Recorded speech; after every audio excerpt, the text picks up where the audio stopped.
हर हर महादेव, जय भोलेनाथ। नमस्कार, मैं साधना पांडे मार्गदर्शन पे आपका स्वागत करती हूँ। दोस्तों, निर्जला एकादशी साल की बहुत बड़ी एकादशी है। इस एकादशी में विधि से पूजा करना बहुत अधिक श्रेष्ठ होता है। विधि पूर्वक पूजा करने से भगवान विष्णु की असीम असीम कृपा मिलती है। निर्जला एकादशी की बहुत बहुत शुभकामनाएं। उम्मीद करती हूँ आप सभी जो 17 को करने वाले हैं वो तो व्रत कर चुके होंगे, क्योंकि मैं वीडियो थोड़ा सा लेट लाई हूँ। और जो लोग 18 को करने वाले हैं वो लोग इस वीडियो को ध्यान से सुने। और जो 17 को किए हैं उनको भी पारण से जुड़े हुए कुछ विशेष नियम आज बताऊंगी, जिसका कि पालन आप लोग करिएगा। और पानी कब पीना है ये भी जान लीजिए। दोस्तों, सबसे पहले तो मैं आपको बता दूं कि भगवान विष्णु को पीले रंग बहुत प्रिय हैं, चाहे पीला फूल हो गया या फिर पीले आसन हो गया, पीले वस्त्र हो गया। तो एक दिन पहले मैंने जैसा कहा था, आप अपना जुगाड़ वगैरह कर लीजिएगा। बाकी सारी सामग्रियां वही लगती हैं। और पीला कपड़ा जो भगवान विष्णु को मैं चढ़ाने के लिए लाई हूँ। अगर आपके घर में लड्डू गोपाल जी हैं तो खूब बढ़िया सुंदर उनको ड्रेस पहनाइए। और अगर शालिग्राम जी हैं तो पीला कपड़ा। तो सब अपने अपने अनुसार उनका व्यवस्था वगैरह आप लोग कर लीजिए। अब क्या करना है दोस्तों, सबसे पहले हम चने की दाल लेकर थोड़ा फूल ले लेंगे और भगवान का संकल्प करेंगे पूजा करने का। क्योंकि इतनी बड़ी एकादशी है तो कायदे से संकल्प करेंगे। क्या करेंगे तो सबसे पहले नाम बोलिए, स्थान बोलिए, गोत्र पता है तो बोलिए, नहीं तो केवल नाम, स्थान और किस चीज़ का व्रत है। तो आप ज्येष्ठ मास शुक्ल पक्ष की निर्जला एकादशी का ध्यान दीजिएगा। अगर निर्जला हैं तो निर्जला बोलिएगा, नहीं तो बोलिएगा कि मैं एकादशी का निर्जला एकादशी, परंतु मैं जल और फल, जिस तरह से आप रहने वाले हैं वो आप संकल्प में अवश्य बोल दीजिएगा।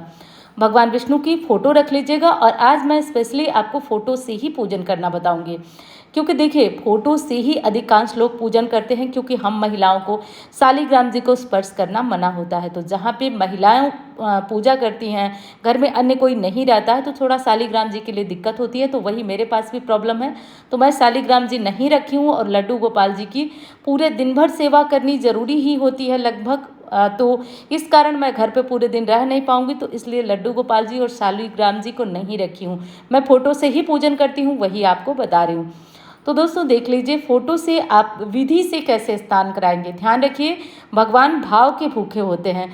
विदुरानी ने केले के छिलके खिलाए भगवान श्री कृष्ण को। चूंकि भाव था केले खिलाने का, तो भगवान ने छिलके खाए और काफ़ी प्रसन्न हुए। तो हमारा भाव है हम स्नान कराने का, तो दूध से, दही से। और अब देखिए, मैं लोटा बर्तन कोई रख लीजिएगा, भाव करिएगा कि भगवान को स्नान का। अब शहद से और उसके बाद घी से और चीनी से, इस तरह से करके हम भाव करके भगवान को स्नान कराएंगे। मैंने कहा ना, भाव करके स्नान कराएंगे आप, तो भगवान को स्नान का पुण्य फल मिलेगा। और बाद में आप अगर निर्जला एकादशी हैं तो अब तो नहीं, लेकिन आप जल वाली एकादशी हैं तो फिर आप इस चरणामृत को ग्रहण कर सकते हैं। फिर अंत में शुद्धोदक स्नान कराएंगे। तो इस तरह से करके दोस्तों, फोटो पे भी आप पंचामृत से अभिषेक कर सकते हैं। नहीं है तो केवल आप जल छिड़क दीजिए, वो भी हो जाएगा। अब देखिए, भगवान विष्णु को ना मैंने केसर और हल्दी मिलाकर तिलक बनाया है, मतलब चंदन खुद से घर में तैयार किया है। तो वो मैं थोड़ा थोड़ा गौरी गणेश जी को भी चढ़ाऊंगी। अच्छा, एक चीज़ बता दूं, अगर आप मंदिर में पूजन कर रहे हैं तो फिर अलग से गौरी गणेश जी बनाने की ज़रूरत नहीं। आप वही गौरी गणेश जी की पूजा कर लीजिए।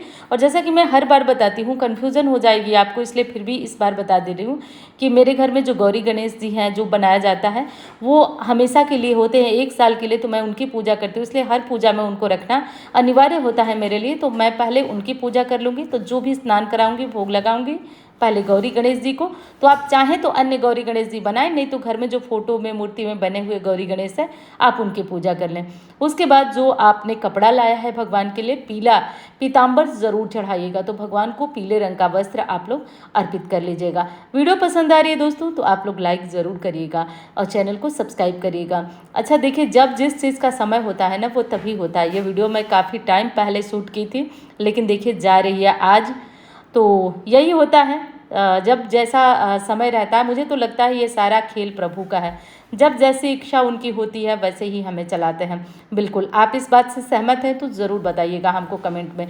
मेरे मन में यही फील आ रही थी इस वीडियो को एडिट करते हुए, तो मैंने बताया। अब देखिए, गौरी गणेश पे भी मैंने एक छोटी सी माला चढ़ा दी। आप पीले रंग की माला, कपड़े का इंतज़ाम कर लीजिएगा। और हाँ देखिए, भगवान को ना अक्षत मत चढ़ाइएगा। मैं चने की दाल का अक्षत चढ़ा रही हूँ, वही आपको बता रही हूँ। तो चने की दाल का आप अक्षत ज़रूर चढ़ाइएगा, चाहे आप संकल्प में इस्तेमाल कर रहे हो या जैसे भी। अब मैं बात कर लेती हूँ दोस्तों, पानी कब पियेंगे निर्जला एकादशी में। देखिए, हर भोग में आप तुलसी पत्र ज़रूर डालिएगा। और पानी कब पिएंगे, तो देखिए अगर आप निर्जला एकादशी का व्रत का संकल्प ले रहे हैं तो आप सूर्यास्त के बाद पानी पीजिएगा। अगर सहन नहीं हो पा रहा है तो, और सहन हुआ तब फिर आप, जब पारण का समय है, पारण का उस समय में ही आप, पारण का समय क्या है वो मैंने वीडियो में आपको बताया है, उस टाइम में ही करिएगा।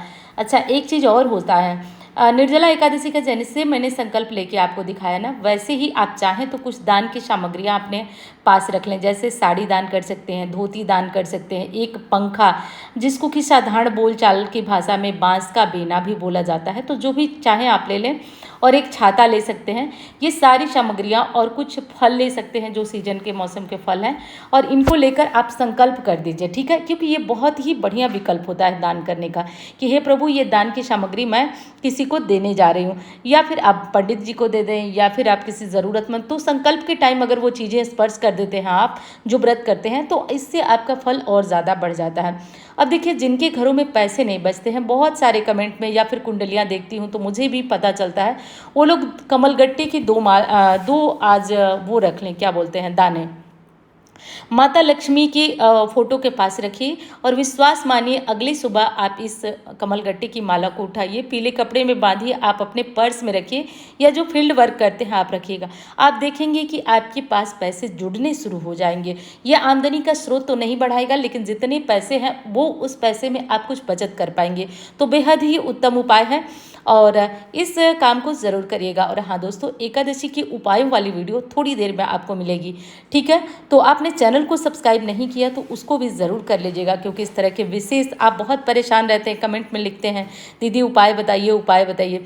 तो देखिए, उपाय तो अक्सर बताती हूँ, लेकिन आप चैनल को सब्सक्राइब कर लेंगे तो एक एक चीज़ को जान जाएंगे। और देखिए, प्रकृति भी जानती है किसी चीज़ के प्रति नियम निष्ठा, जैसे कि आप यदि नियम निष्ठा किसी चीज़ के प्रति रखते हैं, विश्वास रखते हैं, तो 100% रिजल्ट मिलता ही मिलता है। जो भी भोग लगाइएगा, देखिए भगवान को ना अनाज भोग नहीं लगाया जाता है, तो दूध की बर्फ़ी वगैरह है, खोए की है, तो आप उसे ज़रूर चढ़ा दीजिए भगवान को। सब मिला जुला कर ना, मैं एक बात आपसे हमेशा कहती हूँ कि घर में जो भी फल आए, मिठाइयाँ आए, सबसे पहले आप क्या करिए कि उसे रखिए, भगवान को भोग लगाइए, फिर बच्चों को दीजिए, परिवार को दीजिए। इससे क्या होता है ना कि आपके घर का एक तो ऑरा पॉजिटिव होगा। विश्वास करिए, बच्चे कभी नालायक नहीं निकलेंगे, आपकी हर बात समझेंगे। क्योंकि जब घर में बड़े रहते हैं ना, तो अक्सर कर चीज़ें जो है ना कुछ लाने का मन करता है ना खाने, लेकिन बच्चे रहते हैं तो उनके बहाने सारी चीज़ें, आप रुकने का मन करे ना करे, लेकिन मार्केट से आप लेते ही लेते हैं। तो ऐसे में आप बच्चों को भोग लगा कर देंगे ना, तो वो प्रसाद बन जाएगा। तो आप ऐसा ज़रूर किया करें।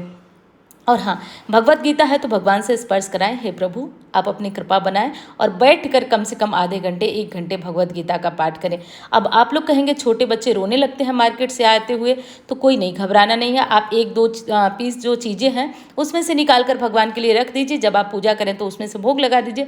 और बच्चा रो रहा है तो बच्चे को रुलाइए नहीं, आप वो चीज़ें दे दीजिए बच्चों को खाने के लिए। लेकिन जो भी नए फल आ रहे हैं, मिठाइयाँ ला रहे हैं, आप मार्केट से ला रहे हैं ना, तो वो चीज़ें शुद्ध हैं, तो उनको ज़रूर एक बार भगवान को भोग लगाइए। बच्चों को सद्बुद्धि आती है।